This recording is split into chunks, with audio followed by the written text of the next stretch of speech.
அழகான அந்த கிராமத்துல சாவித்ரின்னு ஒரு பொண்ணு தன் கணவன் ஆறுமுகம் 2 பிள்ளைகள் நவீன் மல்லிகாவோட சேர்ந்து வாழ்ந்து வந்தா. ஆறுமுகம் ரொம்ப பொறுப்பானவன். விவசாயத்துக்கு தேவையான எல்லா வகையான பொருட்களையும் தயார் பண்ணி அதில் வர வருமானத்தில் குடும்பத்தை நடத்தி வந்தான். கணவனோட வருமானம் பத்தாததால சாவித்ரியும் காய்கறி வியாபாரத்தை பண்ணி வந்தா. சாவித்ரி யாருக்கும் காய்கறியை கடனாக கொடுக்க மாட்டா. அதே மாதிரி கராரா பேசுவா. இதனாலே சாவித்ரி கொஞ்சம் திமிர் பிடிச்சவன்னு ஊர்ல எல்லாரும் நினைப்பாங்க. ஒரு நாள் காய்கறிகளை வாங்க சாவித்ரி கிட்ட வந்த மாலதி, ஏ சாவித்ரி, இந்த புதினா கட்டு எவ்வளவு? அடடா, மாலதி அக்காவா? வாங்க வாங்க, ரூபாய்க்கு 2 கட்டு. என்னது இது? பக்கத்து தெரு சரளா ரூபாய்க்கு 4 கட்டு கொடுக்கறாள. அப்படின்னா அந்த சரளா கிட்டயே வாங்கிக்கோக்கா. எதுக்கு என்கிட்ட வரீங்க? ஐயையோ, என்னம்மா இவ்வளவு கண்டிப்பா பேசுற? சரி சரி, ரூபாய்க்கு 3 கட்டு கொடு. அதெல்லாம் முடியாதுக்கா, 2 கட்டு தான் கொடுப்பேன். வாங்கறதுனா வாங்கிக்கோங்க, இல்லனா போங்க. இப்படி கராரா சொல்லிட்டதால மாலதி வேற வழி இல்லாம 1 ரூபாய்க்கு 2 கட்டு வாங்கிக்கிட்டாங்க. காசையும் கொடுத்துட்டு கிளம்பிட்டாங்க. இதெல்லாம் பார்த்துக்கிட்டு பைய வச்சுக்கிட்டு பக்கத்துல உட்காந்துட்டு இருந்த நவீன் கிட்ட, இந்த காசை பையில போடு. சரிம்மா இப்படி சொல்லிட்டு அந்த காசை வாங்கி பையில போட்டான் நவீன். அம்மா, நீ இவ்வளோ கராரா 1 ரூபாய்க்கு 2 கட்டு தான் புதினா வரும்னு சொன்னதால மாலதி ஆண்டி அதை வாங்காமலே போயிடுவாங்களோன்னு நினைச்சேன். ஆனா எனக்கு தெரியும் நீ அப்படி நினைப்பன்னு. நான் உனக்கு ஒரு விஷயம் சொல்லவா? புதினாவை சரளா 4 கட்டு 1 ரூபாய்க்கு கொடுத்த விஷயம் உண்மைதான். இதை கேட்டு நவீன் குழம்பி போனான். அதுக்கப்புறம் ஆர்வமா கேட்டான், அப்போ மாலதி ஆண்டி நீ சொன்ன விலைக்கு எப்படி வாங்கிக்கிட்டாங்க? ஏன்னா அந்த சரளா வாங்கிட்டு வந்த புதினா மொத்தத்தையும் நேத்தே வித்துட்டா. இந்த ஊர்லயே புதினா நம்ம கிட்ட மட்டும்தான் இருக்கு. எந்த பொருள் எல்லாருக்கும் ரொம்ப அவசியமோ அது குறைவா இருந்தா அதோட விலை அதிகமா இருக்கும். இத நீ ஞாபகம் வச்சுக்கணும், புரிஞ்சுதா? இதை கேட்டு நவீனும் தலையாட்டினான். காய்கறிகளை வித்துட்டு வீட்டுக்கு திரும்பி வரப்போ அங்க சில பெண்கள் குடத்தை வரிசையா வச்சுட்டு தண்ணிக்காக நிக்கிறத சாவித்ரி பார்த்தா. கடகடன்னு வீட்டுக்கு போய் நவீன வீட்லயே இருக்க சொல்லிட்டு சாவித்ரியும் அவளோட மகளும் குடத்தை எடுத்துட்டு தண்ணி பிடிக்கிற இடத்துக்கு வேக வேகமா வந்தாங்க. அந்த தெருவுக்கு அந்த ஒரு தண்ணி குழாய் மட்டும்தான். அதுவும் வாரத்துல 1 நாள் மட்டும்தான் தண்ணி வரும். பெண்களால அந்த இடமே நிரம்பி இருக்கும். தண்ணி பிடிக்கிறதுக்கு வரிசையில் நிற்கிற பெண்கள் எல்லாம் முந்திக்கிட்டு முன்னாடி போனா எல்லாரும் சண்டைக்கு வருவாங்கன்றத புரிஞ்சுக்கிட்டு அமைதியா இருந்து பொண்ணு மல்லிகா கிட்ட குடத்தை கொடுத்து முன்னாடி போய் தண்ணி பிடிக்கிறதுக்கு செய்கை காட்டினான்.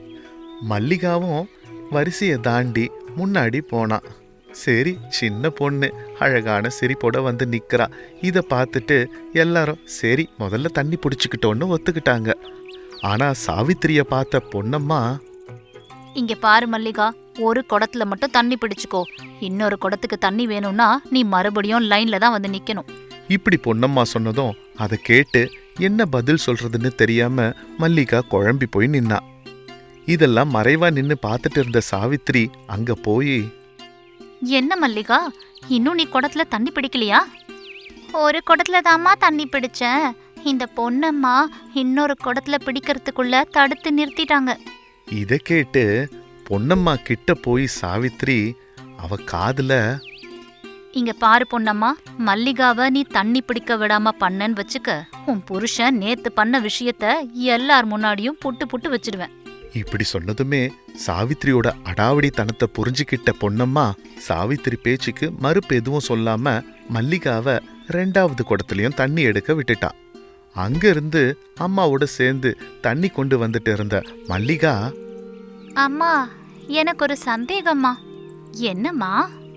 நீ வரத்துக்கு முன்னாடி அந்த பொண்ணம்மா ரொம்ப பிரச்சனை பண்ணாங்க. ஆனா நீ அவங்க காதுல ஏதோ சொன்னதுக்கு அப்புறம் என்ன தண்ணி பிடிக்க அவங்க அனுமதிச்சுட்டாங்களே, எப்படிம்மா? அதான் கேக்குறேன், நீ அவங்களோட காதுல போய் என்னம்மா சொன்ன? அதுக்கு சாவித்ரி ஒரு சின்ன சிரிப்பு சிரிச்சிட்டு, இங்க பாரு மல்லிகா, அந்த பொன்னம்மாவோட புருஷன் விவசாயத்துக்கு தேவையான உரத்தெல்லாம் வித்துட்டு இருக்காரு. ஒரு சமயம் விவசாயிகளுக்கு கலப்பட உரத்தை வித்துட்டு மாட்டிக்கிட்டாரு. அதனால அது நான் ஞாபகம் வச்சுக்கிட்டு பொன்னம்மா கிட்ட நீ தண்ணி பிடிக்க விடலன்னா உன் புருஷன் நேத்து பண்ண மோசடித்தனத்தை எல்லார்கிட்டயும் சொல்லிடுவேன்னு மிரட்டின. அவ்வளவுதான். அப்படியா? ஆனா அந்த பொன்னம்மாவோட புருஷன் நேத்து என்ன மோசடி பண்ணாரு? அதுக்கு சாவித்திரி சின்னதா சிரிச்சிட்டு, அவரு எதுவும் பண்ணல மல்லிகா. பார்க்க போனா அவரை 3-4 நாளா நான் பார்க்கவே இல்ல. அப்ப நீ பொய் சொன்னியாம்மா? ஆமா மல்லிகா, உண்மைய சொன்னா தப்பு பண்றவங்க எப்பவுமே ஏதோ ஒரு குற்ற உணர்ச்சியோடயே இருப்பாங்க.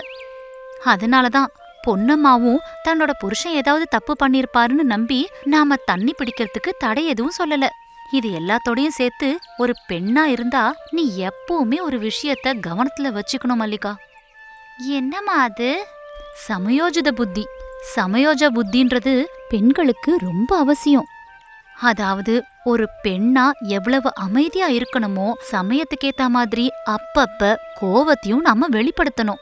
இல்லன்னா அந்த பொன்னம்மா மாதிரி ஆளுங்க நம்மளோட வேலைக்கு தடையா வந்து நிப்பாங்க. சரிம்மா, ஆனா உண்மையா சொன்னா நமக்கு இந்த ஒரு குடம் தண்ணியே குடிக்கிறதுக்கு போதும்ல, அப்புறம் 2வது குடம் தண்ணிக்கு எதுக்குமா இப்படி நீ பாடுபட்ட? இங்க பாருமா, குடிக்கிற தண்ணி வாரத்துக்கு ஒரு முறை தான் வந்துகிட்டு இருக்கு. கண்டிப்பா வரும்னு சொல்ல முடியாதுல்ல.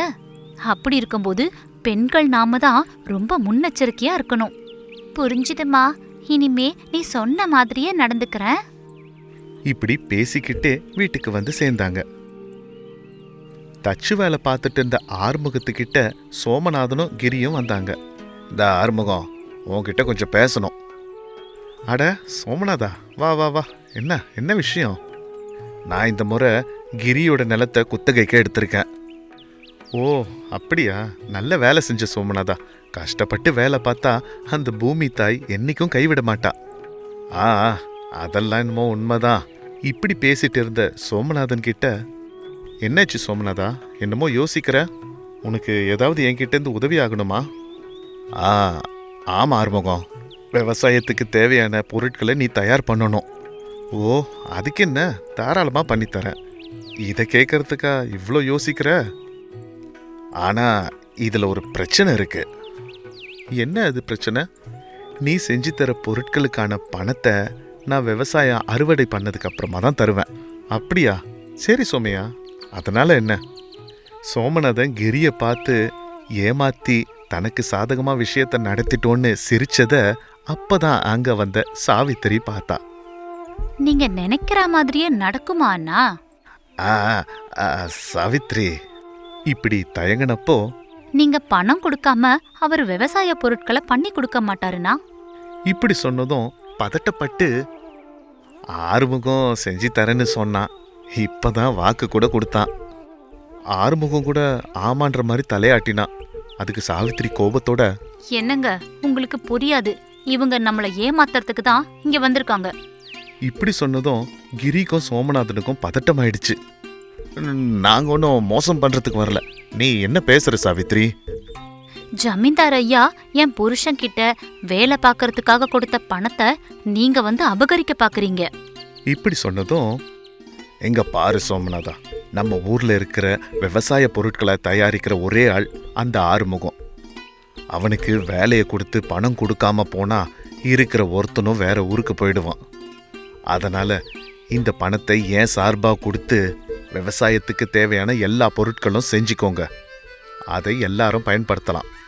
இப்படி சொன்னதும் சோமநாதனும் கிரியும் அந்த பணத்தை வாங்கிக்கிட்டு அங்கிருந்து கிளம்பிட்டாங்க. இதெல்லாம் எனக்கு ஜமீன்தார் வீட்ல வேலை பார்க்கற லக்ஷ்மி சொன்னா.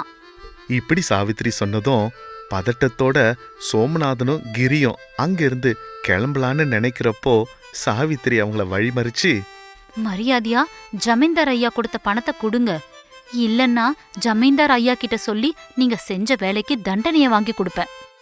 இப்படி சொன்னதுமே ஜமீன்தார் கிட்ட இந்த விஷயத்த சொல்லிட வேணான்னு கேட்டுக்கிட்டு அவர் கொடுத்த பணத்தை சாவித்திரி கிட்ட கொடுத்துட்டு அவங்க 2 பேருமே அங்கேருந்து கிளம்பி போயிட்டாங்க.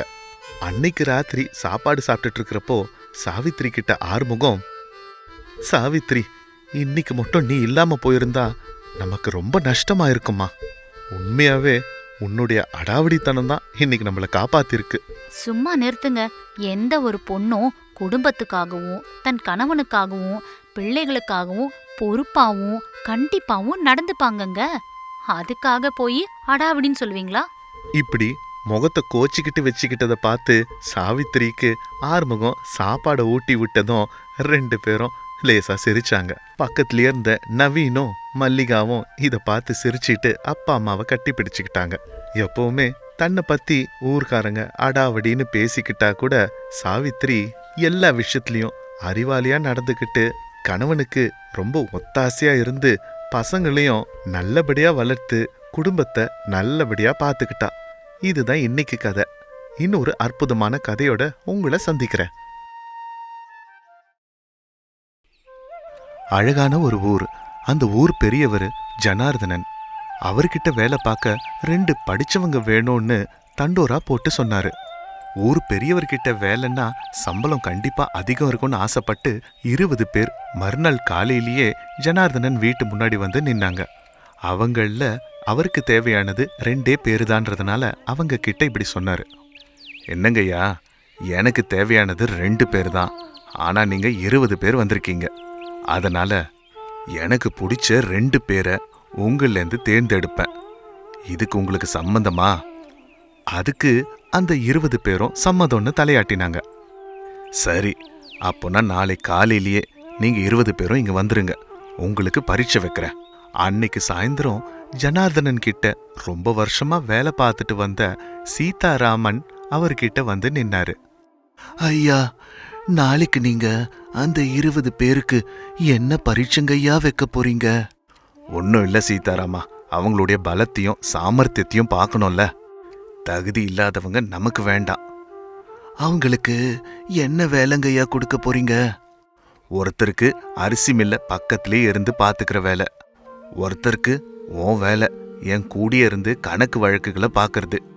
நீயும் வேலையை விட்டுட்டு ஓய்வெடுக்க போறேன்னு தானே சொல்லிட்டு இருக்க? ஐயா, அப்போ அவங்களுக்கு இருக்க வேண்டியது பலம் இல்லைங்க ஐயா.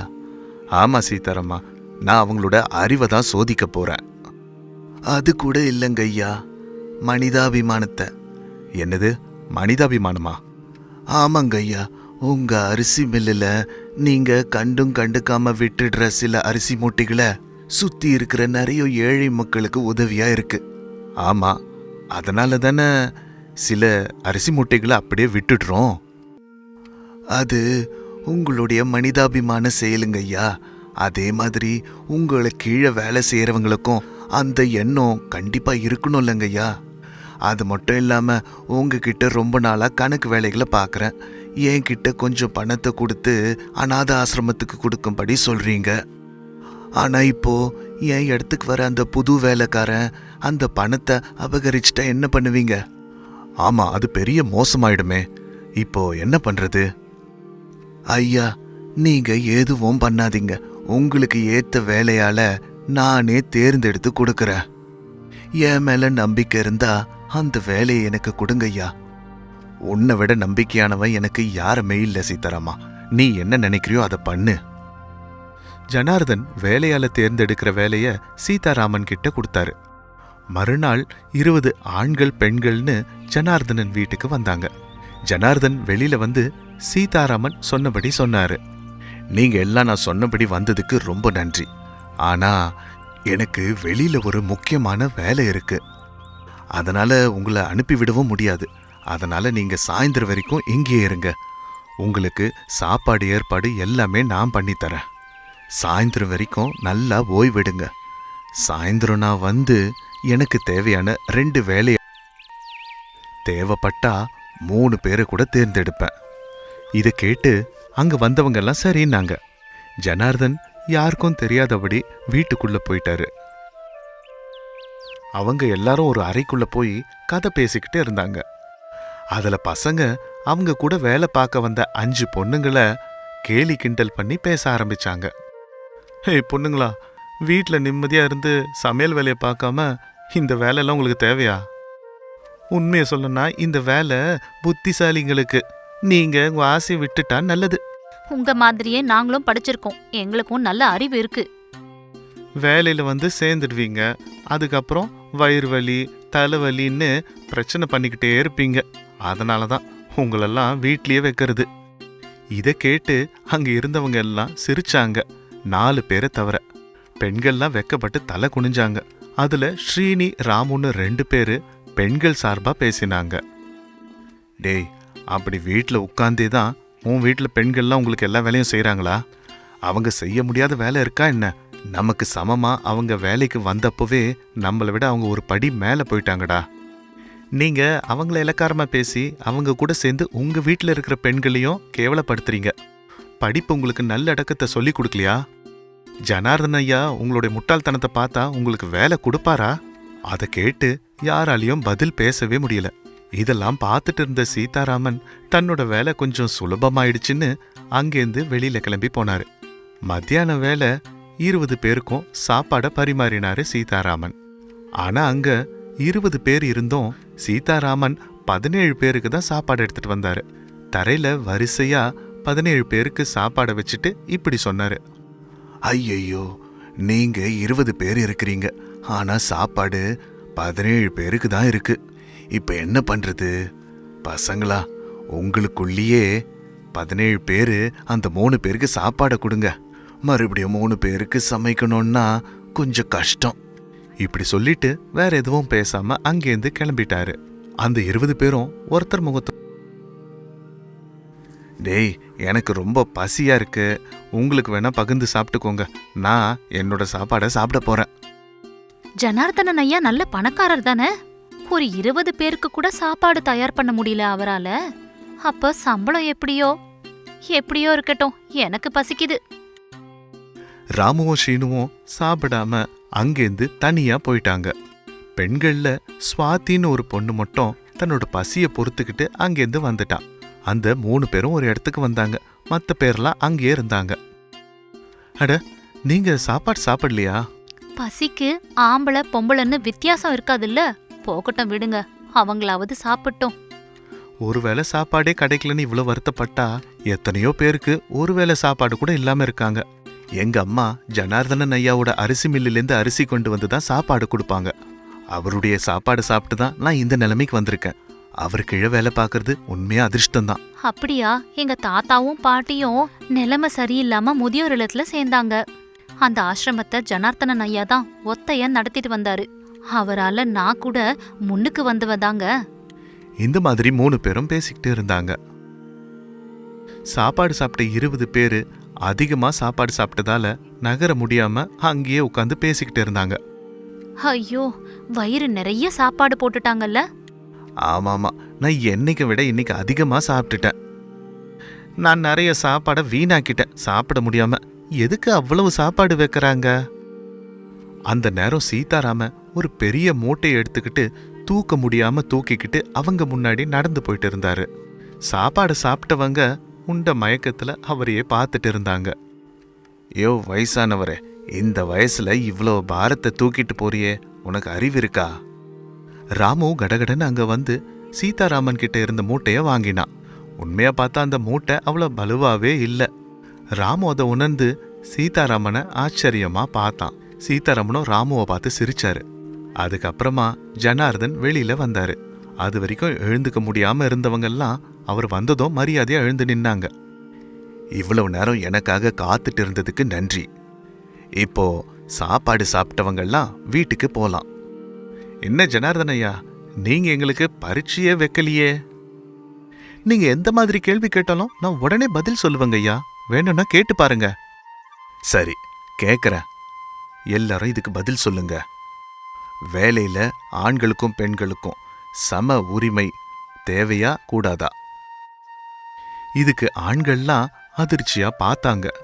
அன்னைக்கு காலையில அவங்க பெண்களை பத்தி பேசின பேச்சு அவங்களுக்கு ஞாபகத்துக்கு வந்தது. யாரும் வாயே திறக்கல. ஐயா, உண்மைதான், இவங்கெல்லாம் எங்களை பார்த்து கிண்டல் கேலி பண்ணாங்க. அம்மா, பெண்கள் அன்னபூரணைக்கு சமம். பசியோட இருக்கிறவங்களுக்கு ஒருவேளை சாப்பாடு பகிர்ந்துக்கிறது தப்பே இல்லை. அதனால உங்களுக்கு என்ன நஷ்டம்? மற்றவங்களுக்கு என்ன தேவைன்றதும் தெரிஞ்சுக்கிறது முக்கியம் தானே. சாப்பாடு சாப்பிட்டவங்க எல்லாம் இதை கேட்டு தலை குனிஞ்சு நின்னாங்க. பலுவு தூக்குற வயசு இல்லைனாலும் கஷ்டப்பட்டு உழைக்கணும்னு நினைச்ச அந்த வயசானவருக்கு நீங்க உதவியும் செய்யல. செஞ்சா நீங்க சாப்பிட்டது ஜீர்ணாயிடும் நினைச்சிங்களா? இங்க பாருங்க ஜனார்தன் ஐயா, நீங்க எங்களை அவமானப்படுத்ததான் இங்க கூப்பிட்டீங்களா? நீங்க பரீட்சை வைக்கிறேன்னு சொல்லிட்டு இதெல்லாம் கேட்டுட்டு இருக்கீங்க. ஆமா, உங்களுக்கு எங்கள்ல இருந்து யாரையாவது தேர்ந்தெடுக்கிற எண்ணம் இருக்கா இல்லையா? நீங்க என்ன பரீட்சை வைக்க போறீங்களோ அதை விவரமா சொல்லுங்க. இங்க பாருங்க, உங்க பரீட்சை முடிஞ்சுது. அந்த பரீட்சையோட பேரு மனிதாபிமானம். மனிதாபிமானமா? அப்படின்னு ஒரு பரீட்சையா? பரீட்சை இல்லம்மா, மிக அவசியமான குணம். துரதிருஷ்டவசமா அது இன்னைக்கு பரீட்சையில தேர்ந்தெடுக்கப்பட்டவங்க ராமு, ஸ்ரீனி, ஸ்வாதி. மத்தவங்கெல்லாம் கிளம்புங்க.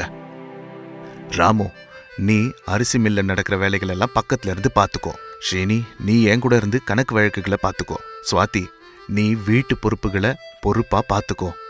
நீங்க 3 பேரும் நம்பிக்கையா வேலை பார்த்தீங்கன்னா நான் உங்களுக்கு ஒரு நம்பிக்கையான வாழ்க்கையை கொடுப்பேன். ஒருத்தருக்கும் மாசம் 25,000 ரூபாய் சம்பளம் தரேன். ராமு, ஸ்ரீனி, ஸ்வாதி இந்த பேச்சை கேட்டு ரொம்ப சந்தோஷப்பட்டாங்க. அன்னிலிருந்து அந்த 3 பேரும் ஜனார்தனனோட விசுவாசமான வேலையாட்களா ஆனாங்க. ஜனார்தனனோட சேர்ந்து அவங்களும் ஒரு கௌரவமான வாழ்க்கையை வாழ ஆரம்பிச்சாங்க. இது இவங்க கதை மனிதாபிமானம். இன்னொரு அற்புதமான கதையோட உங்களை சந்திக்கிறேன். நன்றி.